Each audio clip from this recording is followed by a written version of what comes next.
Good. How are you, Peter? Oh, it's perfect. Well, I wasn't sure what size group to expect today, so it's nice to see a smaller group. We can be more interactive. That's my goal today. You'll find out, I don't have a lot of slides. I don't have a lot of words on those slides. I'd really like this to be a combination of a couple of things. When I was asked to do this session, my first reaction was to phone a friend and be like, so should I just like rant for an hour? What do you want me to do? And each one of these topics, so being here earlier for Jade's session on diversity, we have an hour and 15 minutes to talk about topics that we could spend a lifetime working on, right? So the two main things I'm going to do today is tell a little bit of my story, because I'm not here representing all the folks within the LGBTQIA plus community. I'm here as myself with my experiences, both personal, outside of work, and within the work and co-op space. So I'm going to spend a little bit of time talking about that. And then going over a couple of really what I would consider kind of core basics if folks are wanting to do this work, that kind of like if your organization hasn't considered stepping over those lines, that there's even more work than you might have thought to do work on equity and inclusion within your space. So I don't plan to do a deep dive into each of those topics because they are large topics, but want to go through them and want to do that interactively. And really, it was written on the description as like a cafe style talk. So I'd like this to be interactive. I don't want to be speaking at you for an hour and 15 minutes. But before we really kick it off, I know more faces in this room than I thought that I would. But I wanted to do a couple of quick stand-ups versus hand raises because it's sleepy o'clock. So if you're here with an organization supporting co-ops, could you stand up? Just so we all have a sense of who we have in the room. Awesome. And we are being recorded today, so as we interact, I want you to feel comfortable. If you don't want to use your name or your co-op or anything like that, that's totally fine if you don't want that in the recording, because I would like to have genuine conversation and feedback.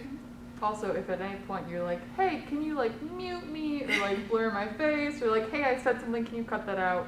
Talk to me afterwards and I can do that for you. Yeah, because these sessions, they should be uncomfortable.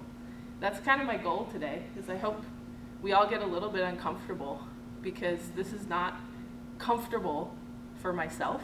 It's not comfortable for other folks within different communities within the kind of diversity spectrum, but specifically within the LGBTQIA plus community. So there may be moments of discomfort. All right, thank you all. You can sit down. So are there co-ops here who are in that kind of phase one organizing stage? You're in the first year, you're just getting stuff together. All right, we have one person over here. How about 2 to 5? Are you somewhere in that? You're thinking about getting that capital together. You've got ownership over 800, okay. What about 5 to 10?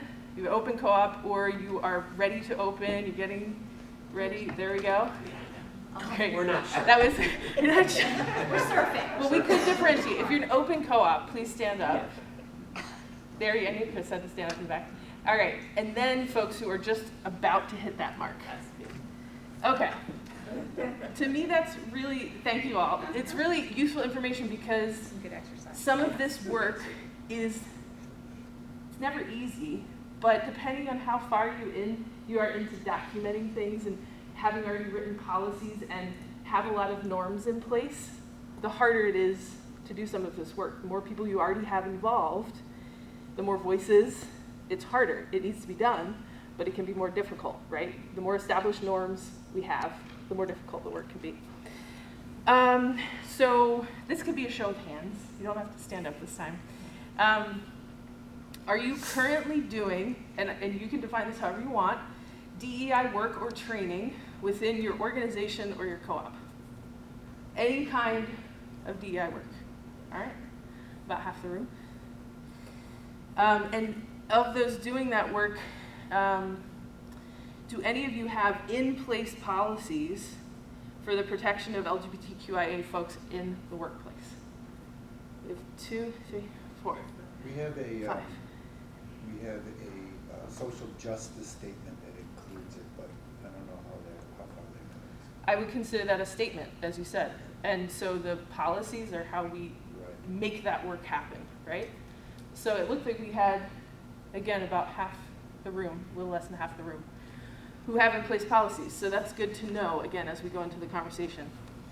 So I'm going to leave that, let that rest for a moment. So my story, as with many folks who identify as queer or other labels that exist in the world, and I use the word queer, and we can talk about that for a minute. That is seen as a derogatory term, often, by some, if you're not within the community, right? So we can also, that's a whole exhaustive topic that we're not going to get into right now. But within the community, queer is a term that's been embraced. It basically means I choose to have less definition in how I show up in a space. You know, some people say, I am gay, I am bi, I am lesbian, right? So there are terms that hold specific meaning, both outside and within community. And so for me personally, I don't like boxes. I don't like specifically defining terms. So queer for me is kind of this all-encompassing word that says, yes, I'm very gay. I'm very open about that, but I don't like, I want to push out a little bit and say that that's my personal business, and how I define myself really is none of your business, right? So that's what queer to me is a safe word, but has often been used in a hateful way in the past. And so for our community, that's been brought back and reclaimed and used, and that's how I use that term. I came out as queer to the world in my late teens. I was raised in a very, very religious household, and we didn't use words that would have made so much sense to me growing up. We didn't talk about gayness, we didn't talk about community, we didn't talk about transness, we didn't talk about any of that. That vocabulary was absent in our household. And so for me, it was just, I was a busy kid. I don't know any other way to put it. I had health issues throughout high school. I was as active as I could be in a bunch of different things I was doing all the time. So when I finally stopped, and I was going to college, and I stopped, and I said, like, oh, I could actually be interested in other human beings. Wow, I could think about dating. I have the time to think about dating. And then it was a really simple, from that point to go, oh yeah, no, I don't want to date men. That's not, that for me, you know. And it was, there's more to it than that, but the reality was it was not a big leap for me, and it was not a religious strain for me to acknowledge my attraction to women. That was for me the simplest thing. And for most of the world that I participated in, that also was a very simple thing. That portion of coming out to friends at school, I went to Temple University in Philadelphia. It's a huge school, and there's a lot of difference that exists in that space. The student population of like 35,000, so you could get lost in the crowd pretty easily. And so for coming out, that wasn't a bad thing. That was actually a pretty good thing. Came out to a few classmates, and then a lot of people were like, yeah, you look pretty gay. Well, yeah, got that.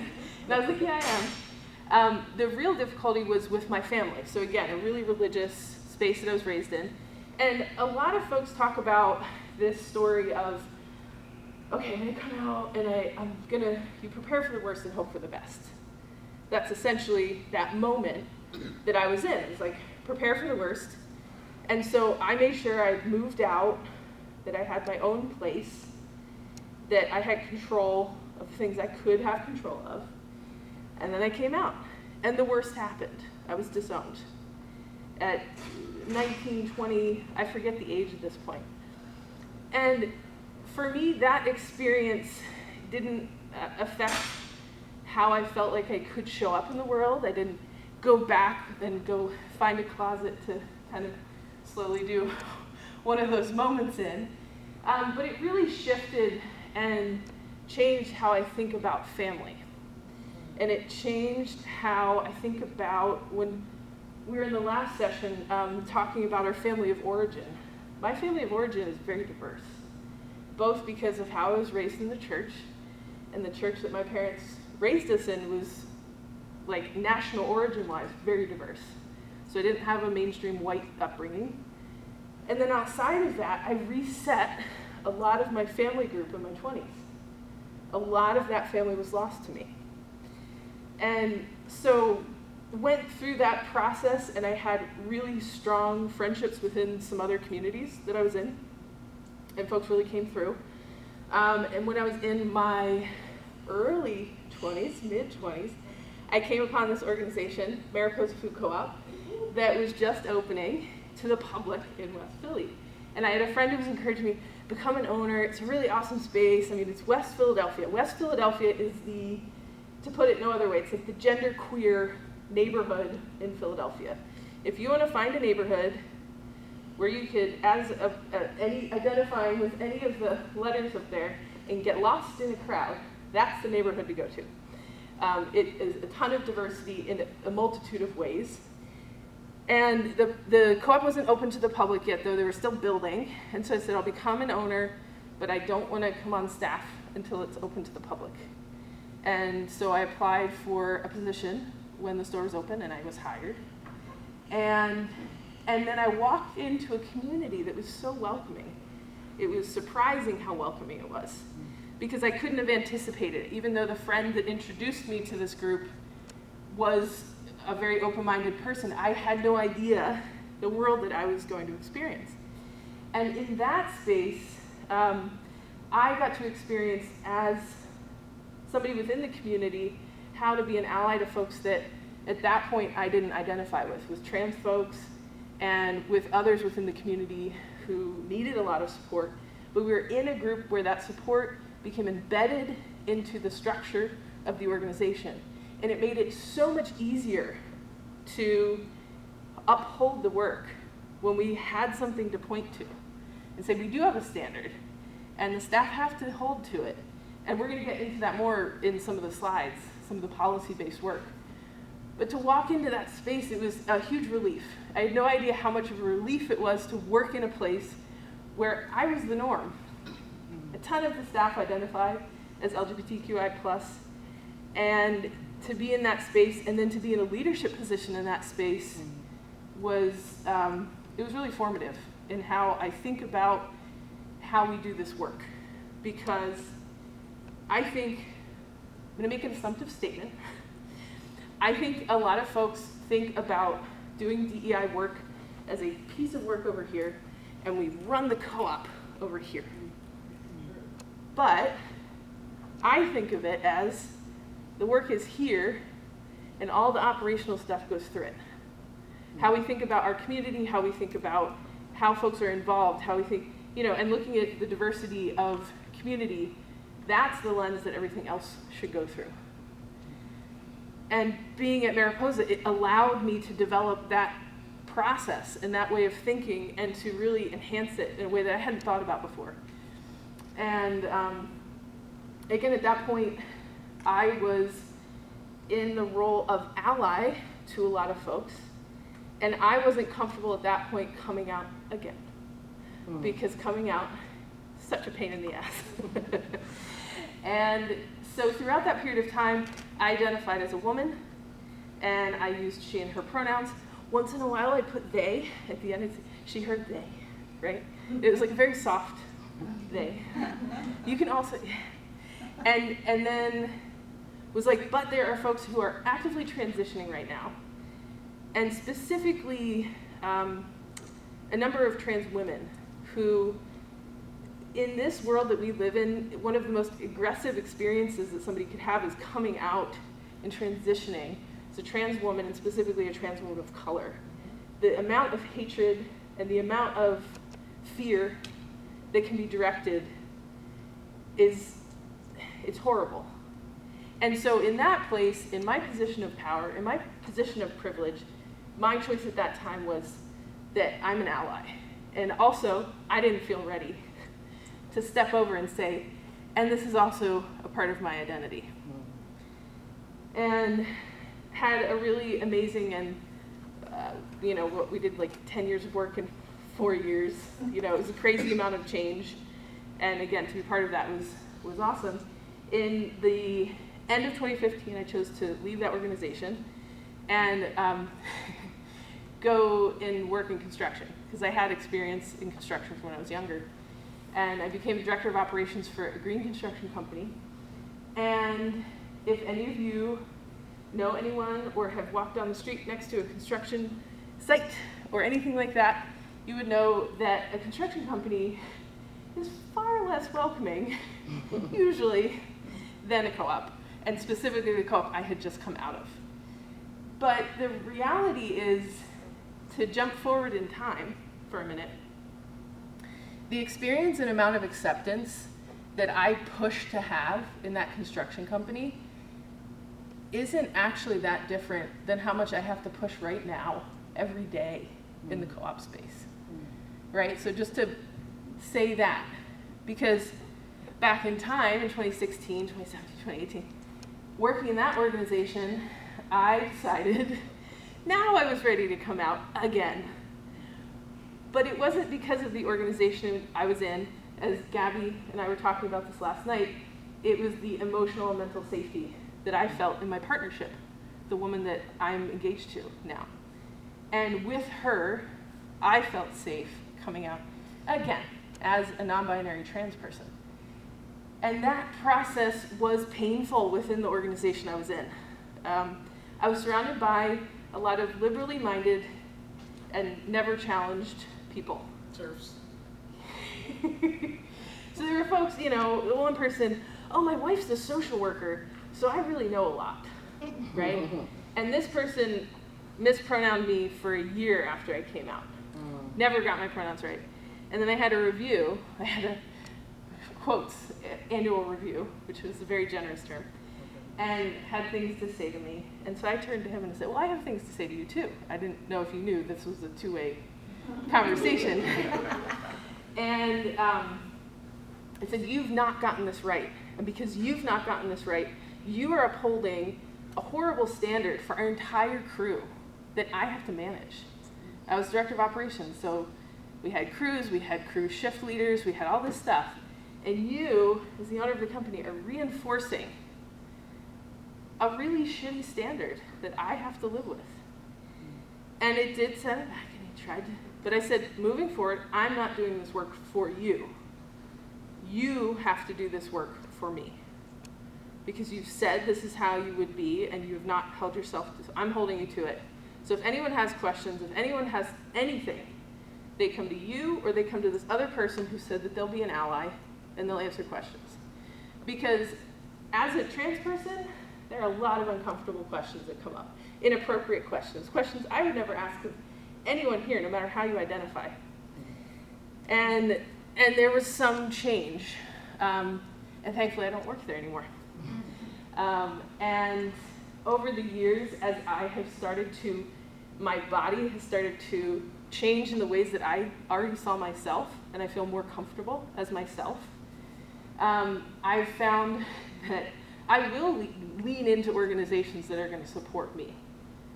Because if I'm in a position of leadership and I'm going to be hiring staff, then I need to know that the board that I work with and the organization I'm in, if you can't support me, you're not going to support the staff. I'm a really good litmus test, right? And so my current title, my current role, I'm the general manager of the Aspect Co-op Market in Maynard, Massachusetts, about 30 minutes west of Boston. And I've managed to land in one of the gayest little towns that I've ever found, next to West Philly. And so in that way, when I was doing some, job hunting in 2020, which was a terrible year to be doing job hunting, and talking to folks back in the co-op world again, I made it very clear, and it was in the, and no offense to any co-op that falls in this category, but I won't live in certain places. Because my safety, my partner's safety, and beyond safety, our ability to have a fulfilled and rich life does depend on where we live. And yes, I believe that the skills and experience I have could be applied to a co-op in a number of different spaces, but my health and well-being can't be set aside for the organization, right? I won't show up the way that I need to show up as a leader in an organization if my needs aren't being met. My basic needs and my health and well-being, my mental, emotional. So coming into this space was a surprisingly easy choice, beyond the technical details of, is this a sound organization? Are we going to be able to build a store? You know, all those things. The community was a huge part of why we chose to move to the Boston area.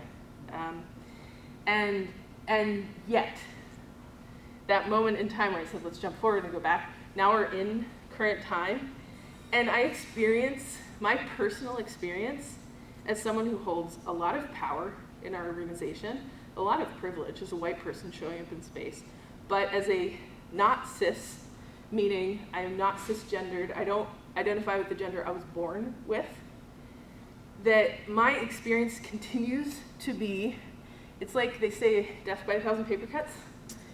Well, when you do stuff within this work, it's like you stand up and speak at an event, and it's like you've got paper flying at your face, and you're like, okay, we're gonna make it through, because the amount of misgendering that I experience on a daily basis is constant and consistent.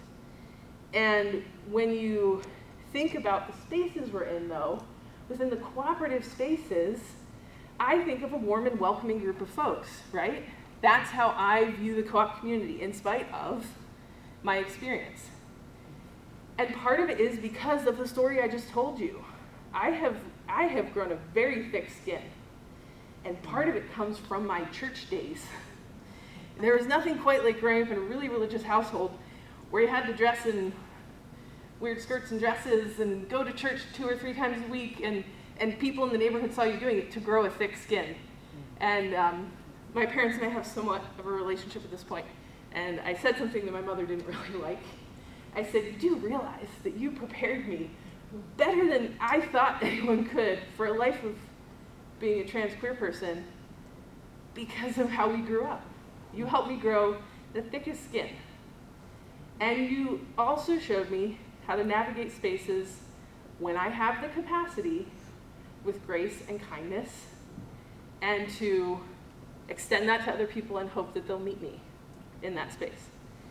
So, over the years that has, like I said, it's been quite the experience. And I don't always tell this story. This is the first time I'm telling it recorded. But it's a story that I happily share with folks that I get to know. It's not a story I hide. And we often talk about this and how do we show up? And the way we show up is sometimes as a result of all the things that have come before us. And we just are here. All the good and the bad, and that's how we show up. Or we can choose along the way to make decisions that we won't do things the way we experience them. That we won't do things the way that we had them done to us, right? And that can bring us into this space of intention and choice, and the next couple of slides that I have, talking about what does that mean within our organizations, right? For a lot of folks, if we did a different version of raising hands or standing up right now, and I said, can you count on one hand the number of LGBTQIA+ folks that you interact with on a daily basis? One hand.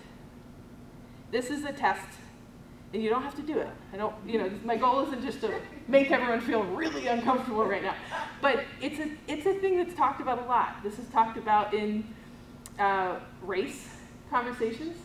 Can you think of, on one hand, can you count the number of people of color that you've had to dinner in the last week, right? These are things that are really basic kind of conversation points to cause us to reflect. And as we think about doing this work, if we are not amongst a particular community, but you're wanting to do work with them, what are the steps that we have to take to do that with intention, with a willingness to change, and then to know that the work never, ever stops?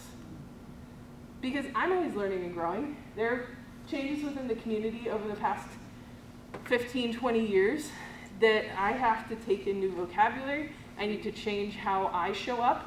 I need to change how I receive people. And overly politically correct, right? That's the thing that gets thrown out a lot. I heard that a lot in the construction space. All PC, being so PC, changing these words, you're so PC, right? As if it's a superficial thing, as if the words that are used and how we direct things at people are just a superficial thing, that they don't impact people's lives, that they don't impact policy. And I think we can see right now on a nationwide scope what all of these little things build up to. All of these little things within communities, building up to local governments that shout at state governments, that shout at the federal government, that has influence. I refuse, there's some conferences that I won't be going to this year. And it's not because I don't love the people doing the organizing. It's because the states have banned trans people from activities in life. And to me, that's not okay. And so I wish organizations well who are doing the work in those spaces. And if I were asked to show up, I don't feel like I could show up as myself, because I have so much judgment happening in that moment. But one thing, so with all these layers going on, the things that we can think about, what can we control, right? Because I can't control the federal government, I can't control the Supreme Court's decision making right now, I can't control any of the states, I can't do any of that. What spaces do we have influence in? What spaces do we have voice and change?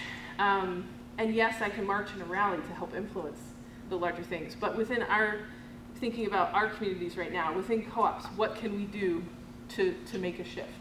And so I'm gonna see if this works.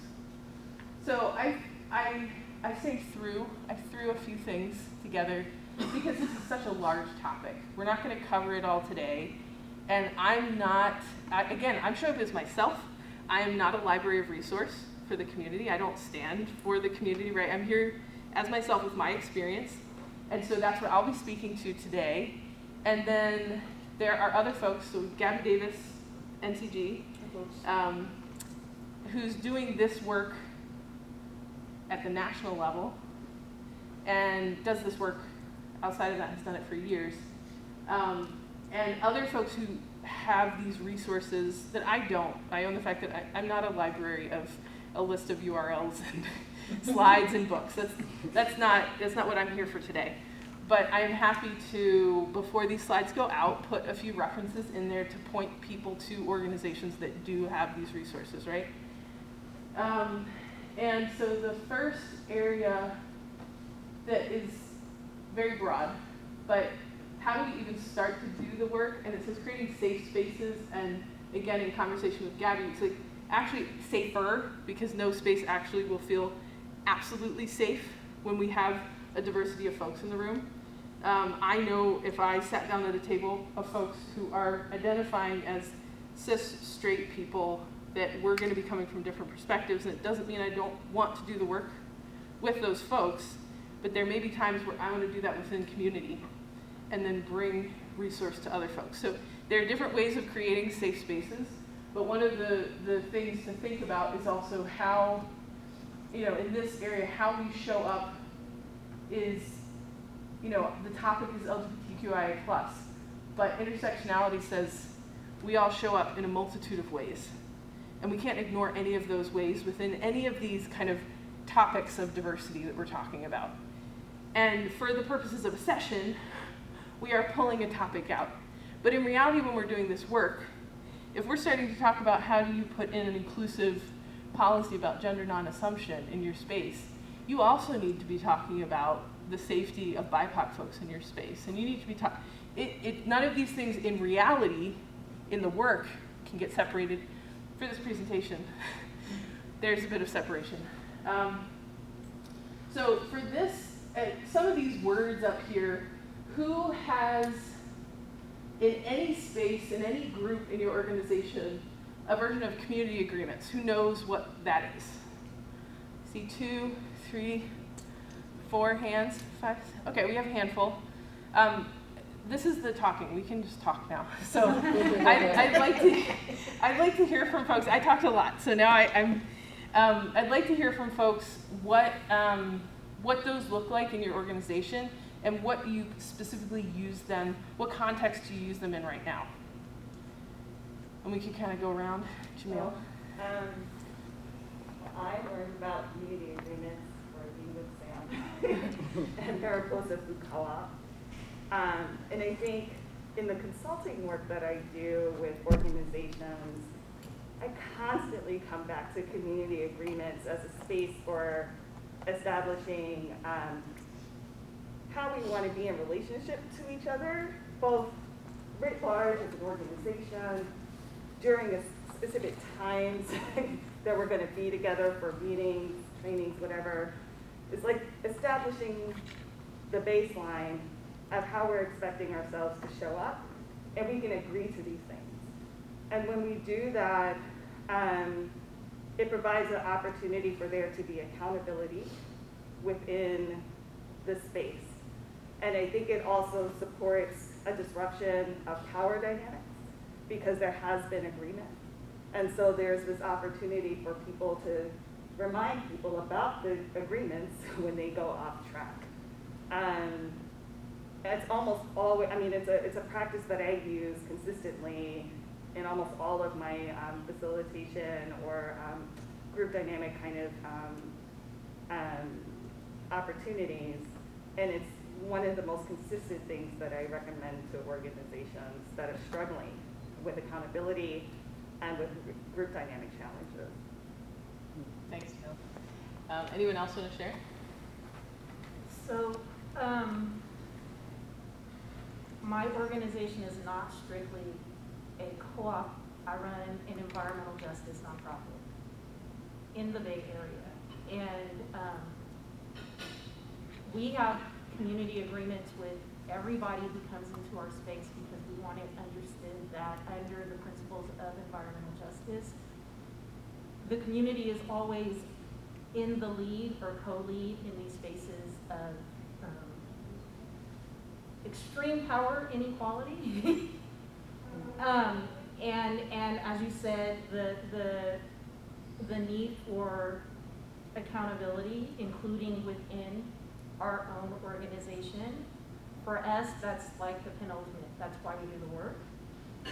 So, yeah, we have a lot of them. And I'm the executive director, so where my staff would try to come back and possibly work through those agreements when people are violating them, I am of the opinion that we put a lot of work right in the front end to create those agreements, and so I just pull us out.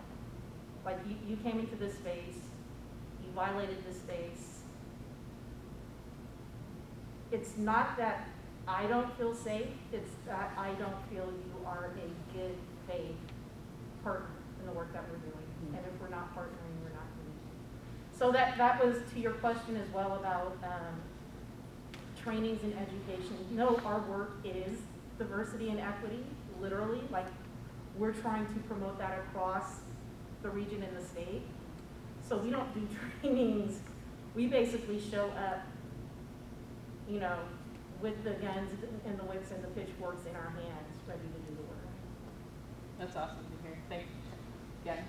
I would say anything, if I'm a facilitator or leading, I'm like leading as an act versus leading as a title. Yeah. Community agreements are always in space, and it's built on a foundation of consent. And so, like, if I go, for instance, right now I'm facilitating some discussions with the board at NCG about food justice.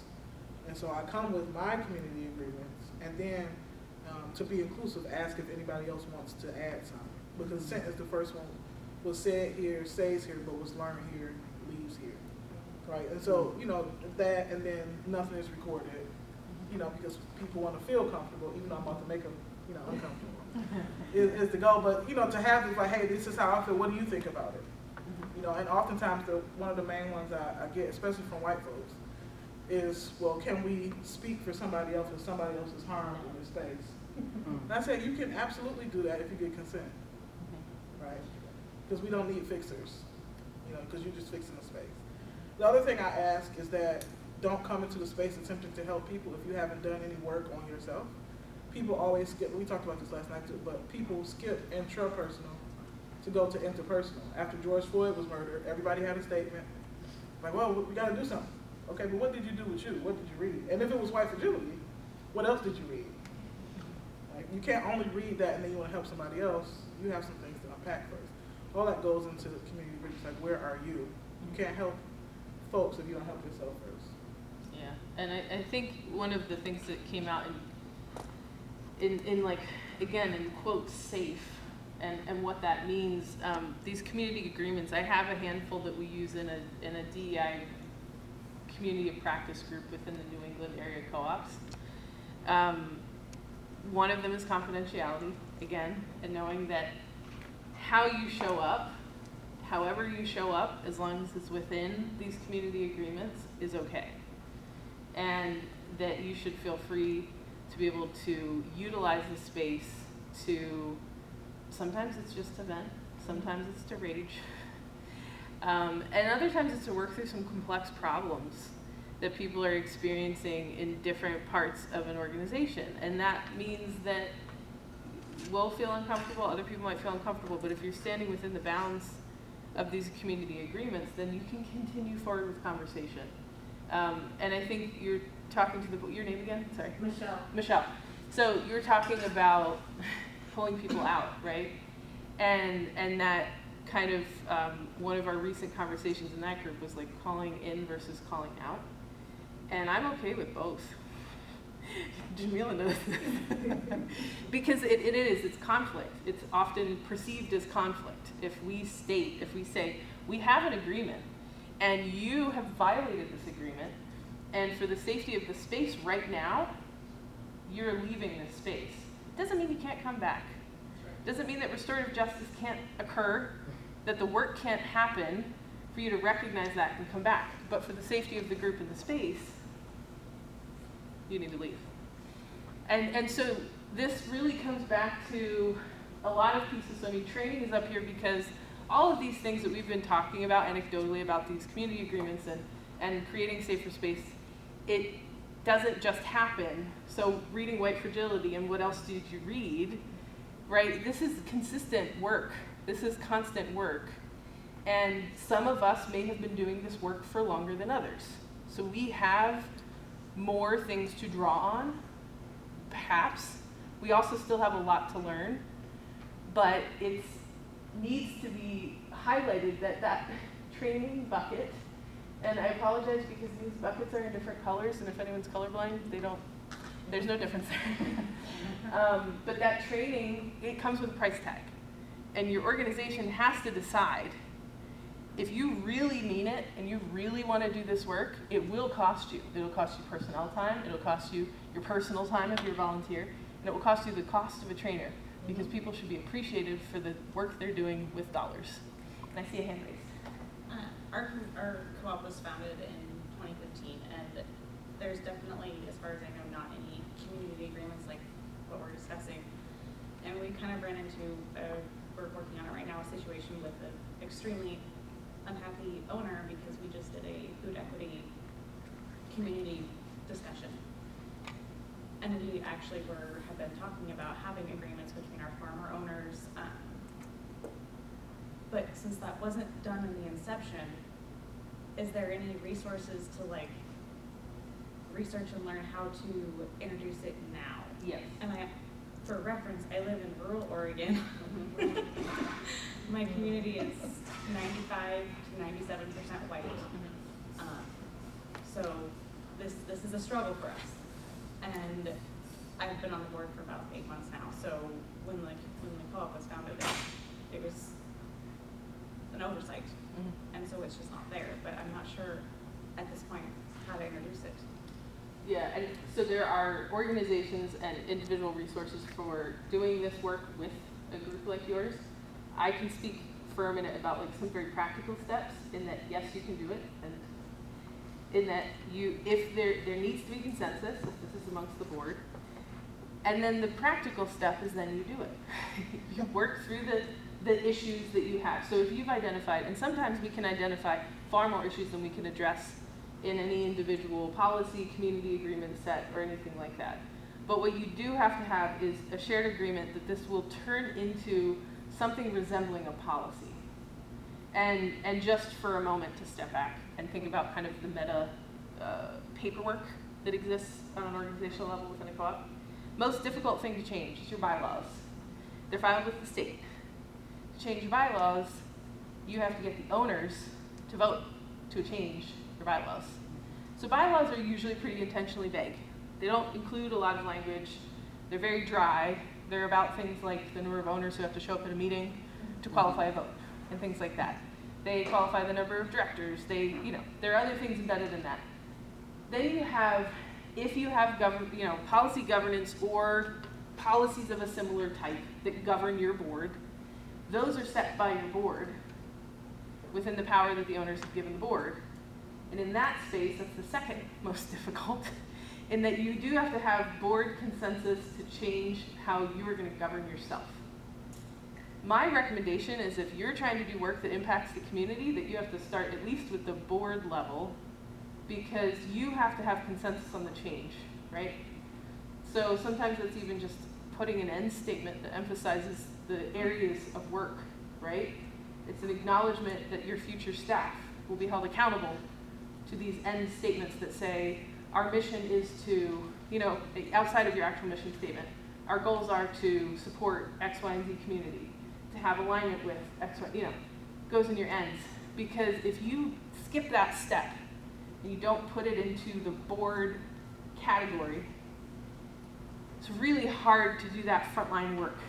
Because if you are your future staff or your current if it's a volunteer-based space right now, working with vendors and stuff, whoever's doing that frontline work, you're going to be challenged. Someone's going to be like, show me where it is. I don't see it, right? And so to get to that point, you first need that board level of agreement and something in writing that says you're going to do this work.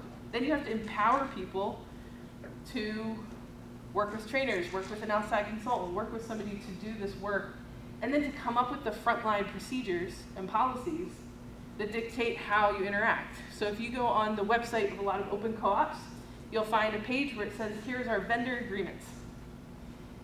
And on that page, it says, if you show up in this way, we would love to work with you.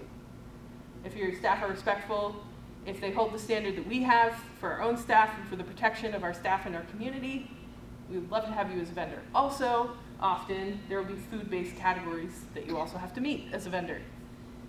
If you have that, and you have a conflict that comes up, it gives staff or volunteers a place to point people back to that says, someone in your organization, maybe not you, signed this agreement and said that your organization will show up this way. And we had this happen in Mariposa. It's inevitable, it will happen. You're gonna have vendors who show up, who say offensive things, and in a lot of times, in a lot of spaces, they talk about fight and flight, there's freeze, and there's multiple versions of freezing. When things like that happen, most people freeze, in my experience. There's not actually a lot of flight. There's a lot of like, what do I do? They just said something really uncomfortable, I don't, right? And that's when you should have people who are empowered to say, nope, we need to step aside, and we need to talk about this because you just said something really offensive. It violated our vendor agreement, and that triggers a conversation with your boss about the fact that your vendor relationship might be at risk if you don't mitigate the situation internally. And we had somebody, a driver for a company that will remain unnamed, and they showed up and they said some really offensive stuff to one of our staff. And we called their manager, and that driver was taken off the route for a period of time. We did eventually see them again, and they showed up better. I don't know, there was massive improvement, but they held that line because that organization didn't want to take us off. We didn't want to break their vendor agreement, right? Sometimes utilizing those very practical tools, taking it out of the emotional space, taking it out of the this is really hard work space, and just making it really practical. This is a business decision right now, and part of our ethics and standards say this, and you are not upholding it, and so creating these documents, it can sound a little overwhelming at times, but it's like you've got to break it down into the digestible pieces. And again, this is from my experience. This isn't as like a broad consulting statement, right? But we often look at problems, or as I've seen other groups look at problems, you look at the problem and go, that's a big problem. We can never get to it, or we can't achieve it, or it seems so insurmountable, right? Because like you said, 97% of your community is white, and you want to talk about embedding something around social justice into your organization seems insurmountable. You have to find the steps that get you there, because no large thing is large by itself. It comes from all of these decisions that bring you to it. And when Jamila and I used to work together, Jamila's background is in organizational development. And from my experience working with Jamila, she's really good at carrying an organization through change. My work is operational. I've learned things about organizational development, but that is not my specialty. What I hope that I'm good at is finding all those details and going, this is what we do this, we have to do that next, and it's a lot of work, but we're gonna do that next. And you get through it. It's very practical. And it's, if you can present things to a group of people in its very practical nature, sometimes you can break down the barriers that people have walking in. Well, I don't believe in racism. I mean, if that's your stance and you're walking into a social justice moment in an organization, that person is not there to agree about anything. But if you make it about a business decision, you say, actually, there are certain vendors we'd really like to work with, but, and then fill in the blank. And you find the reasons. I use the word but, really it should be and, right? The yes and language. So it's finding avenues to change, not barriers to it. A lot of people will walk in and throw barriers at you all day, right? So it's often finding that, for me, it's often a very practical path. And you always have to deal with the kind of emotional intelligence development work with it. You can't say that doesn't happen, but to get someone there, sometimes you have to make it extremely practical. And yes, I had people cry when I said, this is a business.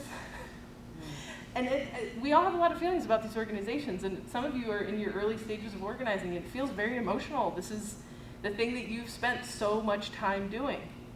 But if this is going to be reality, and it's going to be a positive working reality, then we have to make it practical. And it does help. I find it helps in moving through some of this work on the practical paperwork side of things.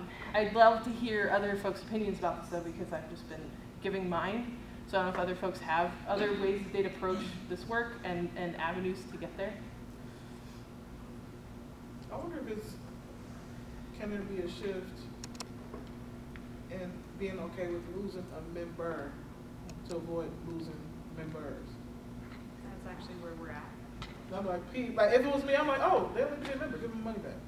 But I know that's not the same idea because it can poison the whole. And in our bylaws, we're not required to refund a membership until after a store is open. But with this, specifically what we're doing right now, whether we refund the membership or not, it's still going to be spread among the community. So we're kind of you cannot be a member, but we're not going to reward your tantrum with a refund. And I think to Gabby's point, there are also times where you go like, but we're going to refund you anyways. Because sometimes that does calm things down faster. And there are times where we will all want to go, but we're right. But if we're right at the expense of that person getting louder and louder and louder and louder and saying stuff on social media and doing whatever lengths they might go to, often that and let that person leave.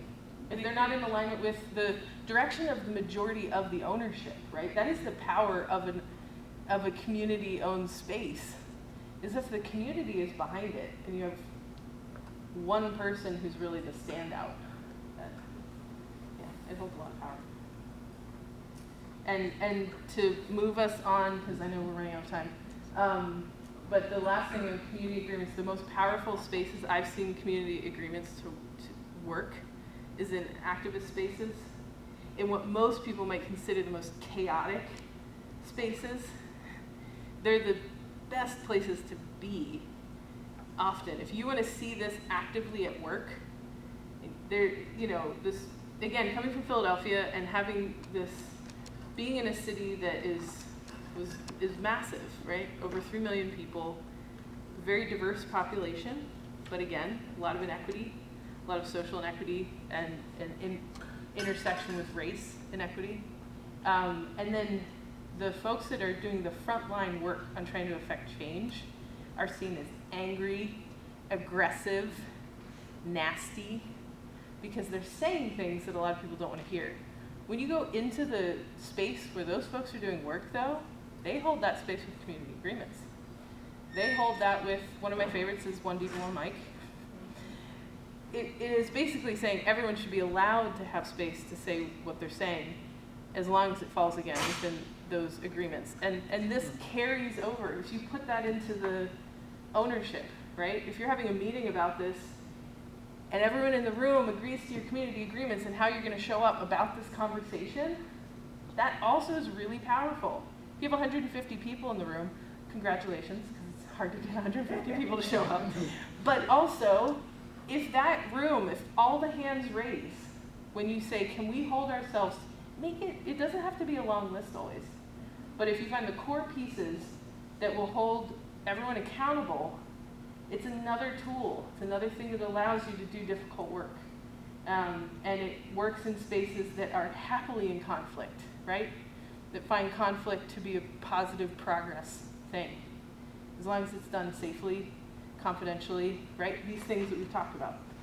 I'm gonna move us, I misordered my slides. Boom, okay. Implementing, it says DEI practices at policy level. We're specifically talking about LGBTQIA plus policies today. So this is not exhaustive, but when we talk about on an operational level, we often look at stakeholders. We think about it for our finances. What percentage of sales are going to different stakeholders, right? We make it very practical. So if we take that same, perspective and we say, if we're trying to create change within our community, what stakeholders are we needing to do work with? Because if we do the work just within our co-op, well, that's great. We got our most engaged people on board.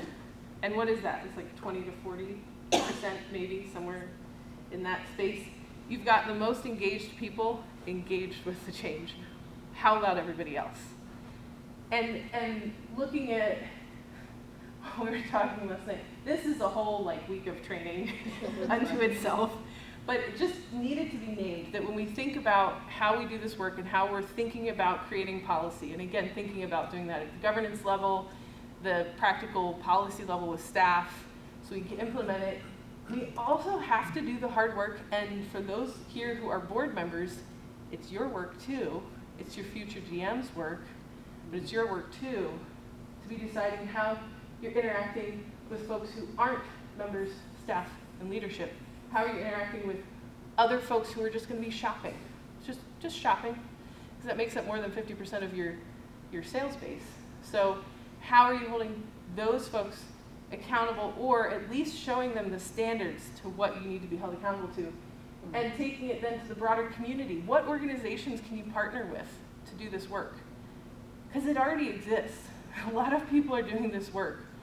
So seek out organizations that are already doing this work, and then own where you are at with it. It's not going to necessarily be an equal partnership, but if there are other organizations doing the work that are willing to bring you along or have you participate in their space, it's another way where you can expand the kind of influence of how you're trying to impact change in your community. Within Assabet's, like the town that we're in, Maynard, there's a group called the Maynard Anti-Racism Alliance. And so we've had some introductory work that we've been doing. Pre-open, that's kind of like an event. We'll sponsor a thing, we'll do, But then there's a lot more practical work as we get into our policy development work that we can be doing with those folks, because they represent other groups, right? That alliance of folks has folks from other businesses and other spaces. So how do we align and find shared value and reinforce this work? You've got your vendors. We were talking about this already, right? It's such an important piece because vendors are always going to be in your space. They represent to other people staff, and they could have just as much of an impact. But could we also help impact policy change within those vendor spaces? That would be amazing. How can we, this ripple effect, local government, local businesses, those are big pieces. I mean, those take a lot of intentional work, but I think we've seen it, I've seen some really amazing work in Vermont, the hunger relief work in Vermont. It's at the state government level that work is happening, and that's talking about, you know, economic issues that affect folks specifically within different racial groups and different other underserved populations. And it's taking it to the government level, and it's saying, how do we impact change? And so, all right, that means lobbying, that means getting, and so it takes it to that local and state government level, and then, you know, participating in the local business association, being that loud voice. Sometimes we have to decide if we're ready to do that work, but my encouragement is to always, if you feel, and Gabby, you were talking about this earlier, that the education piece, the intrapersonal, if you are at a point where you feel that your interpersonal work has gotten you to a place where you can be an advocate or an ally, or you've been asked to speak on behalf of, you've gotten consent, or you are part of a group and have been asked to represent, it's really valuable to be in those spaces, to be affecting change within all of these different groups. So I want to just leave it, like, if there are questions or things before we wrap up, we have give or take 15 minutes to talk about kind of anything we've been talking about today, and or if you want to share any other questions or experiences you're having right now within your organization around any of this work or tangential to this work. Yeah. I have a question, and thank you for your time. Really, really good. I really appreciate it. Community agreements. Mm-hmm. I don't know if I presume them correctly. Did we have a community agreement coming into this conference for behavior? That's a great question, and my understanding is no. Isn't that kind of weird? Yes. I mean, right? Yeah. So, I mean, if I hear you right, when we sign up owners, for example, we should have a community agreement of behavior. And if they enter in the space and they violate that agreement, they can come back, but they need to leave the space and they violated the agreement. Do I understand the concept? That is exactly what we're talking about. Okay, so I get it. Yeah. And but people we don't get it. Yes. Okay. And that's part of it. So in being asked to do this session, I also acknowledge that I'm going to say stuff that folks who organize this conference may not fully appreciate. That's okay. I was asked to speak, so this is what you get. But to your point, it's like, how many layers can we embed this into? Right. Is it in your staff meetings? Is it in your board meeting? Is it in your conferences? How are people showing up? And I forget which co-op it is. They're on the wall when you walk in the co-op. And for those who run a store before or done any kind of retail work, people don't read signs. But it's really important to have that there, right? For that shopper that walks in who's never been here before, and if it's there, and then there is a conflict, there's a very simple way for the staff person experiencing that moment to say, kindly, I'd like to refer you to the community agreements on the wall. This is how we ask everyone to show up in this space, right?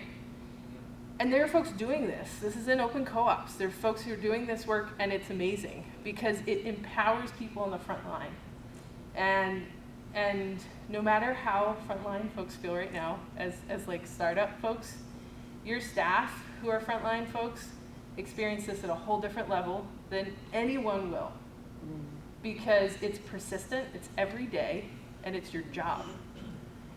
If you're part of a board, you're a volunteer. You've chosen to do this work, right? If you're in a leadership position, as I'm a general manager, there's a lot of choice. I really did choose this job in this co-op to do this work. So even though it's my job, I still did choose it. You know, I'm not a volunteer, but there's a lot of choice that went into my position and my decision to do this work. Frontline staff, I know we all have the expectation that when we hire frontline staff, that they're doing this for more than the job. not always true. And especially in the current climate, I mean, I would hope that there would be no blame, right, on somebody who's like, I just need a job. I really just, I need to be treated kindly, fairly, get paid what I should be paid, and show up. And so for that staff person to have policy level embedded practices that support them and protect them, right? And this goes to step outside of what our current topic is. This goes out beyond, it breaks a lot of barriers. This is how you show up. There will be hatred shown at you for your personal way of showing up. There's also COVID, and there are people being spat on because of COVID, because the staff are required to uphold a standard that could be in the community agreements of how people are supposed to show up in the space, right? So there's a lot of, this piece really affects so much more than just the topic we've been talking about today. And again, like a shout out to the work that the NFCA is doing, that Bonnie Hudspeth has been leading. And she will say she's just organizing sessions. But she does a lot of work, and to really try to find cohesion among New England co-ops. And I'd love to see this replicated in other areas, right? How do we find the support? Now, NCG is a national organization that I appreciate that they've brought Gabby in to do this, to do some work, because Gabby is one person. Yeah. Gabby is one person.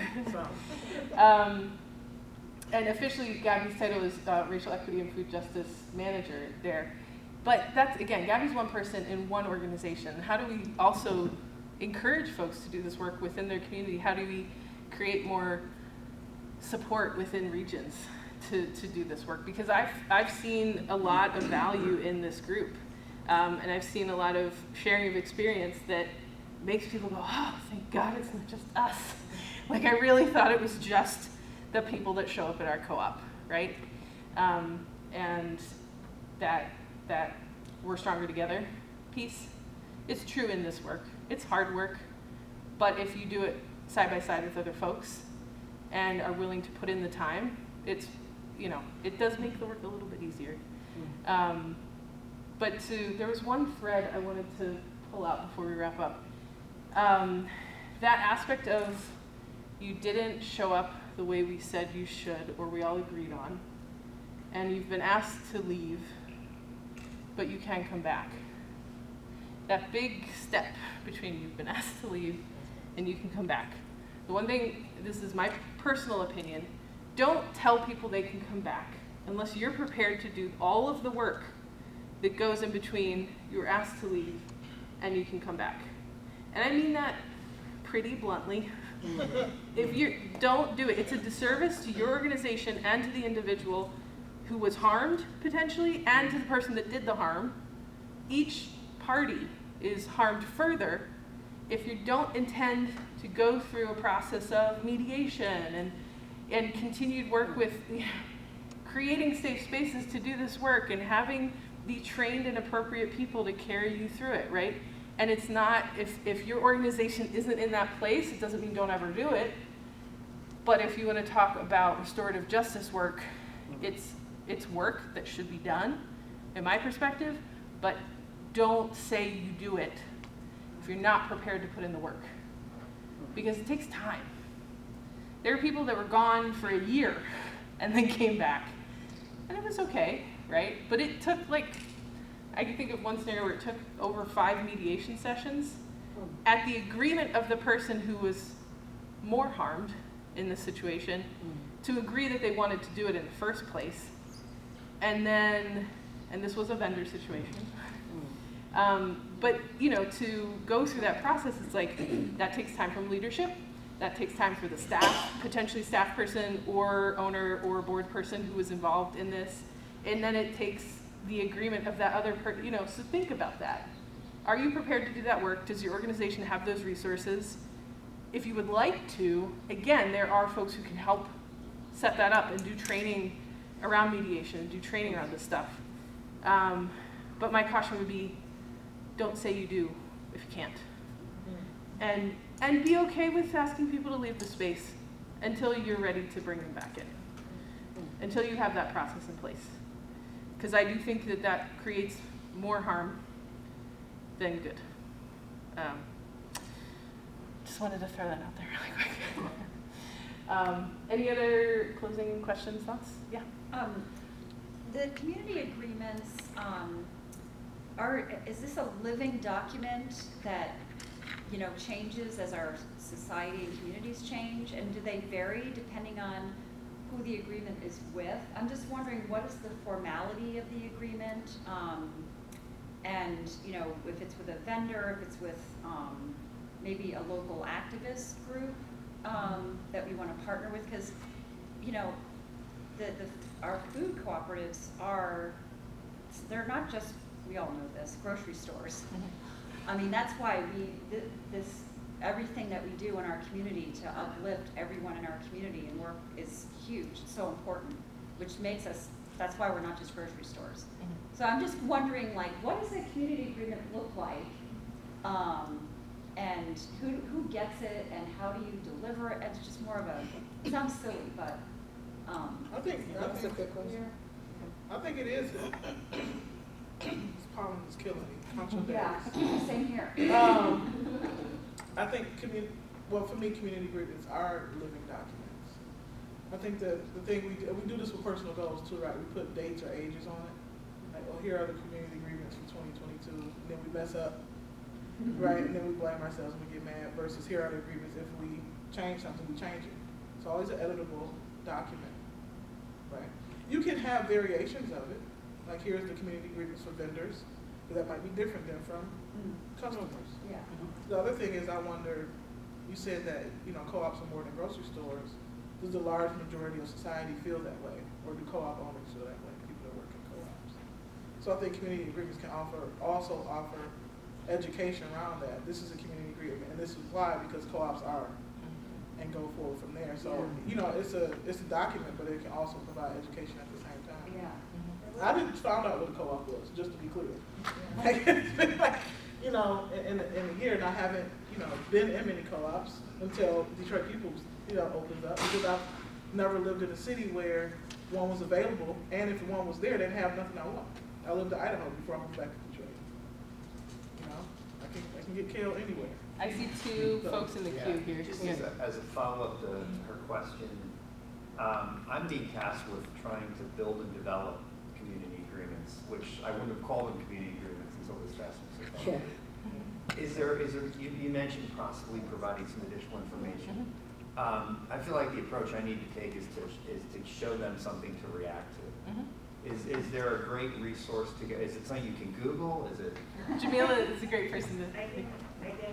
I definitely share resources. I think creating community agreements for your co-op, right? Think of what a participatory opportunity that is for your community.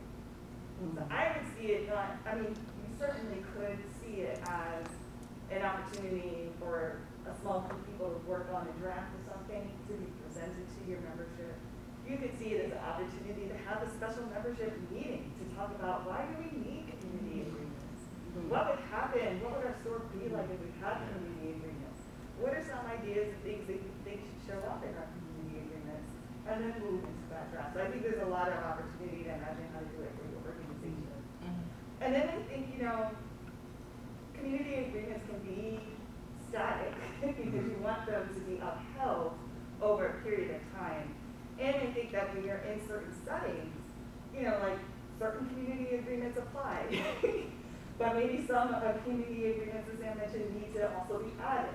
Or maybe some of the ones that you have are not necessarily going to be appropriate for this container that you're establishing for some reason. So I think they're adaptable in their use, right? You're never going to have all of the ones that you want in specific situations. But I feel really excited about this, is thinking about this as a member engagement opportunity for your co-ops. You can change it to, like, the word I use more than agreements, because a lot of people associate agreements with contracts. There's guidelines. Right. Yeah. Like recipes. Yeah. Or like, Recipe, I like that. But you use it like a guideline, and then you can ask for participation.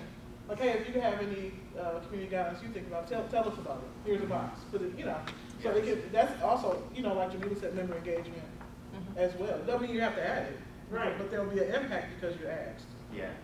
Yeah. And I saw another hand. Yeah, so we we basically, I'm in charge of DEI within my co-op, and I actually look at it as, to me it's a baseline.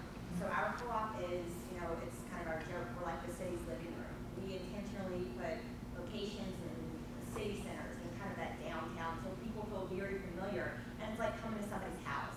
And so we really base our language around what would you do if you were in somebody's house? Whether you first met them, whether you know them really well, like you don't go in and just start tearing stuff up and acting really reckless. And what do you allow? So it upholds, you know, we have a lot of legacy members. I mean, we've been in business 34 years. So we have, you know, the people that were number 7, and then you've got very new people. And so building off what everybody said, there's a static nature to it. We just don't allow disrespect. That's just it. There's nothing in anything that can say we now allow you to come in and disrespect. We do allow you to come as you are, but that comes with a certain level of respect. So a lot of our language has been, and it doesn't matter because we know what food is and we know that people gather over food. So whether you're coming in the front door and you're a customer, you're coming in the side door, you're an employee, you're coming in the back door, you're a vendor, you're a delivery driver, it doesn't matter because respect will always be there in that interaction. So looking at it as how do you want to build a foundation on the interactions that happen anywhere around your space. And anywhere, even past that. When you see our name, you know that there's a certain level of respect and it elevates that partnership as well. So when you partner with these other organizations that, there can be anything going on. Like we have anti-Asian hate groups that, we're partnering with them and there's a lot of trust because we don't know. I mean, we're a pretty white-light organization and they're thinking, why are you coming to us? Like, what are you going to do with this? But when you read about us, when you hear from us, or when you hear about us with other people and you see that our baseline is respect, and it's a respect in interactions. So whether you're at a cash register or whether you're just on the phone, I think that to me that leads that community agreement. How do you want your interactions to happen when they come into your house? Because you're exactly right. And we are more than a grocery store. People shop here for the experience. They're here all day. We watch kids grow up, all of these other things. So you are you're cultivating this next level, this next generation. So really build that into exactly what you want to be. And I think that, I even support exactly what you're saying. And when you are ready, I'm all ready to show people the door. If this is just something that you're not able to assist with, other places sell food, and that's going to be the places you need to go, and that's okay. Because it's more important for us that we make sure we use the 80-20 rule. If you're catering to that 20% that's likely not telling you that they're comfortable, the 80% is good. We're pretty sure they're pretty good. So in that same sense, if you can really look at that community and say, are you okay? That's going to be the difference. And if that person says, I'm not okay, I'm still triggered, oftentimes they're not going to tell you that. So in that community agreement, we honor and we respect. I mean, they're just basic words that just sit. Integrity, respect, loyalty. You have it to your people so that when new people come as well, they know I'm at least in that psychologically safe space, as safe as I'm able to be. Where's your co-op? In North Carolina, Weaver Street Market. Oh, okay. I would add go ahead, sorry. I used to live in North Carolina. I was just going to say I have a resource if people are interested in specific examples of what a community agreement looks like. Yes. Because I think what we're talking about, to your point, like respect, right? We're really trying to create communities of concern. And I think the community agreements provide the opportunity to articulate what that looks like. Right? So it's really like a community agreement wouldn't be if we respect each other. The community agreement is one diva, one minded, right? Only one person talks at a time. A community agreement is move up, move up. If you're someone who usually talks a lot, move your listening up. If you're someone who tends to be quiet, move your speaking up. So the goal of the agreements, I think, is to really help people see how to model and provide examples of what the behavior looks like that is accepted. Yeah, and there's an organization that we worked with in Philadelphia, but they are national. It's called Aorta. That's what you're going to say, yeah. So I'll make sure that that's in the updated slide deck when we share it out. There are folks that a handful live in Philadelphia, but there's folks all over the country, and they do work with boards, they do work on this topic around community work, and they've been a great resource in the past, and I really appreciate that this topic hit, and that was part of it, is to like see what are the things that you all are dealing with, and how to try to affect change in a positive way, and community agreements, alignment, whatever word you want to put after it. Sometimes I keep agreement there. If it's like for a vendor, this is an agreement. You signed this, right? I put that as a standard, you signed it, and so it should be used in different ways in different spaces throughout your organization, but there should be through lines. You shouldn't be treating a different group differently, right? You should be holding that standard across the board. Yeah. I would say too, in respect, a lot of mentions, talking about respect, that we add acceptance because society has defaulted to tolerating. Yeah. And, with respect to, what Sam said about the topic of queerness, right? You don't have to understand queer identities to accept them. Actually, I don't care if you don't understand my queer identity. It's not my business what you understand. But not only will you respect me, you will accept me. And those are in my guidelines. If I come into an organization, I'm like, hey, I'm coming with all of me. I said it in my interview. Like, if you expect me to take a piece of my identity away, don't hire me. Mm-hmm. Like, I'm not the one. So I don't need you to understand my queerness. I don't need you to understand my blackness, my fatness, whatever I'm using to identify myself with. But not only will you respect it, you will accept it as well. And then eventually affirm. So that's another conversation. We haven't got to affirmation, but that's a whole. We can keep this going all week. And I think we're out of time. But thank you all so much for being here, and really appreciate you all.